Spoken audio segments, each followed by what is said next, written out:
Hi everyone, thank you so much for joining another Ready to Ride Pilates or Horse Rider session. And of course, if you are not a horse rider, please don't run away. These exercises will be just as good for you, provided you are fit enough to do them. I have put together for you today a really easy session to do, in that it is all standing, so you need absolutely no equipment, just a little bit of space. And we're going to be focusing on the hip area, particularly your glutes, because those are your powerhouse and they are what give you your stability in the saddle. So without further ado, let's get going, and we will start to engage the brain by doing a bit of walking on the spot. And as you're doing this, just start thinking about making sure you are breathing right down to the base of your lungs, that you have activated the ropes that run from your ribs to your pelvis, that you are aware of your headlights, those knobbly bits of bone on the front of your pelvis, that they are pointing straight ahead, and that you can engage your pelvic floor onto floor 3. And most of all, you want to be able to do all of those things all at the same time, so getting your brain really in gear.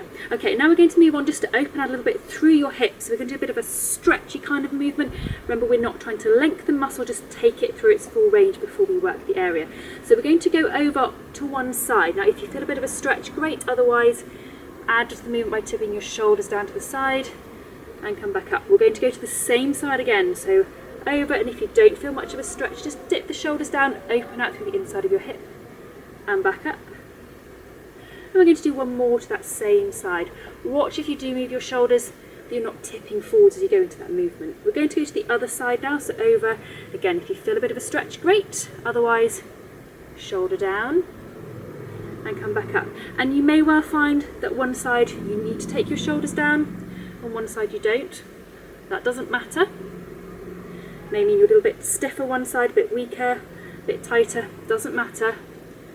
You move your body as you need to for you. Okay, so we're going to just walk on the spot again while I talk you into the next exercise. We are now going to do some lunge dips, just to start really thinking about that symmetry, lining up the whole of your body into some movement. So we're going to have hands onto your headlights, it's the easiest place for them. And you're going to go forwards into a dip, in my case a dip in the ground as well, then down, back up. So forwards, down, back up. As you go, try to focus on keeping your shoulders stacked above your headlights. So if you think about when you're riding and you're doing your rise and trot, for example, the last thing you want as you go into that movement is for your shoulders to be rocking forwards and backwards. You want your shoulders staying above your pelvis, so the pelvis is guiding the movement. With this version, you're thinking about keeping your headlights forwards, but also your knees staying lined up with your second and third toes as you go into that movement.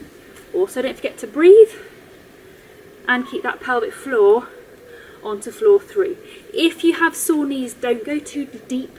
You go as deep as you can go comfortably. Okay, one more with each leg.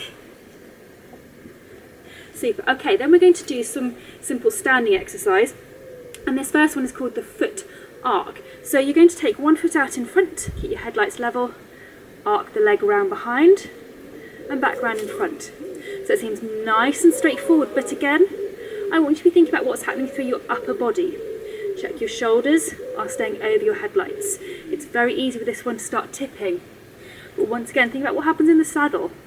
If you move your leg, you want your upper body to stay still. That's what happens with the independent seat. You can move any part of your body and your seat and your upper body all stay still. This is good. Try to now think about your breathing as well, and also keeping your pelvic floor onto floor 3. Also worth watching what your headlights are up to as I fall over.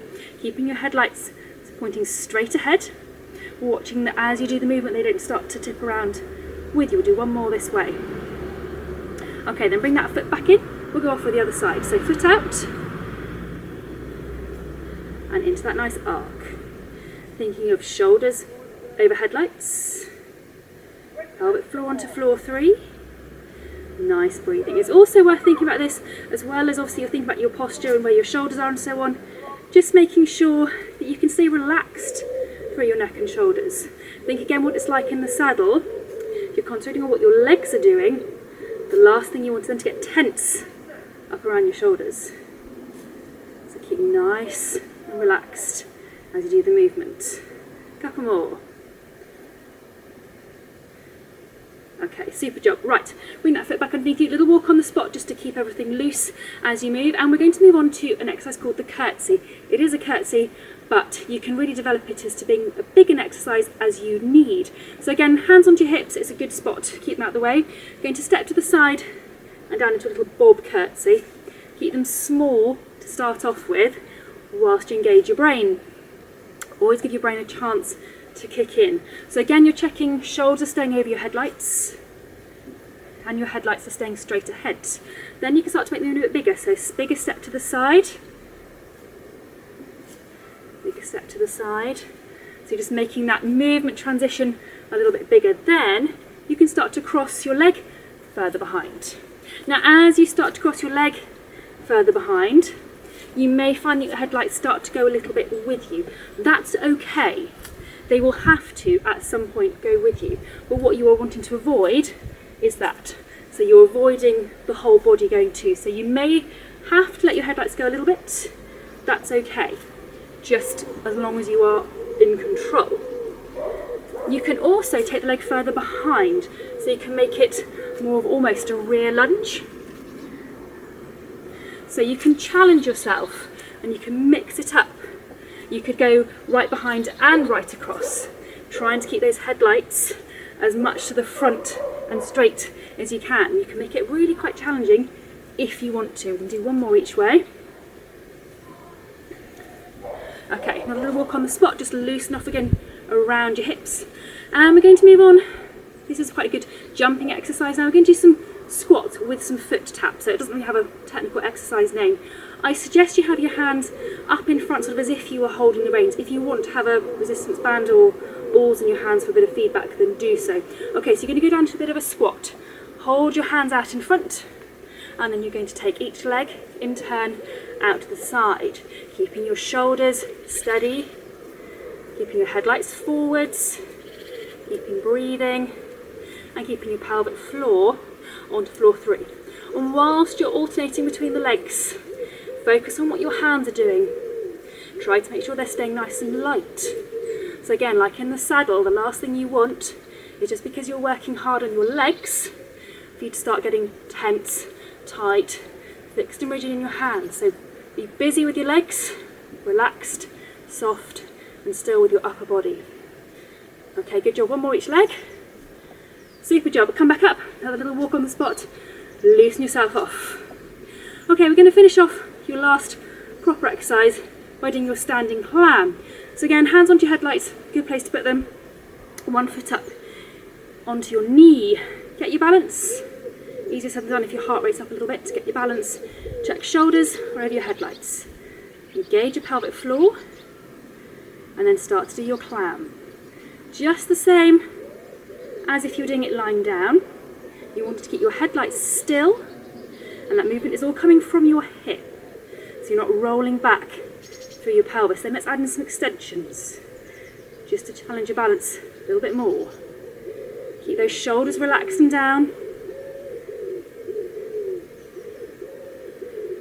Make sure you're breathing, and keep your pelvic floor onto floor 3. So this is going to really work your glutes. Maybe getting a little bit tired. That's okay. One of the reasons I chose a session that was going to focus on one particular part of the body is because we need to make sure all our different muscle groups have got stamina. It's no good doing 2 exercises and then moving on to something else and then wondering why you get tired. One more. Okay, bring that foot down onto the other leg. Again, get your balance, take your shoulders over your headlights, engage your pelvic floor, and off you go. Once again, making sure your headlights stay to the front and all that movement is coming from your hip. Keep breathing, keep checking your pelvic floor is still on floor 3, keep double checking your shoulders are relaxed. Mine were just getting a little bit tense just then. Just allow them to relax down. Okay, and then we're adding extensions just to challenge your balance a little bit more, but also make your glutes work a little bit harder. Hopefully for you, even if you're doing this outside, you're actually on a level surface. Mind you, I always like the extra challenge for my riders because let's face it, a horse is a moving object doesn't stay completely still. So if you can balance on something that isn't completely flat and stable, you should be fine on your horse, hopefully. A couple more. Last one. Super job. Okay, flip back down. Another little walk on the spot. We're going to finish off with a sort of mixed stretching exercise. Once again, we're not thinking of trying to lengthen anything, more just take everything through its range as you finish off. So I'm going to go sideways, and all you want to do is have your hands together, and you're going to step forward into a lunge, and then take your hands up above your head and push your pelvis forwards and come back up. So you should feel that you're stretching all the way down through your tummy. As you push your pelvis forward, you should feel it through your hip flexors, and also because your back heel is down and your back knee is straight, you should feel a little bit down through your calf. And then we're going to swap and go the other way. So into your lunge and then push forwards, put it down your tummy, hip flexors and your calf. And again, push forwards. And then we're going to do one more. Nice big stretch through, open up, and come back up. Okay, I suggest very strongly that you now go and do, you could do one of the warm-up exercise sessions, or you could do the cool down, something just to bring your heart rate back down, just switch off and unwind through your body. Don't just stop having just done this session. I hope it's been useful. It's really worked your hips, which is a great set of muscles or area of muscles to be working with your riders. I hope you enjoyed it. Drop any comments below. It's always good to have some feedback, and if not, I will see you on the next session. Take care and bye bye.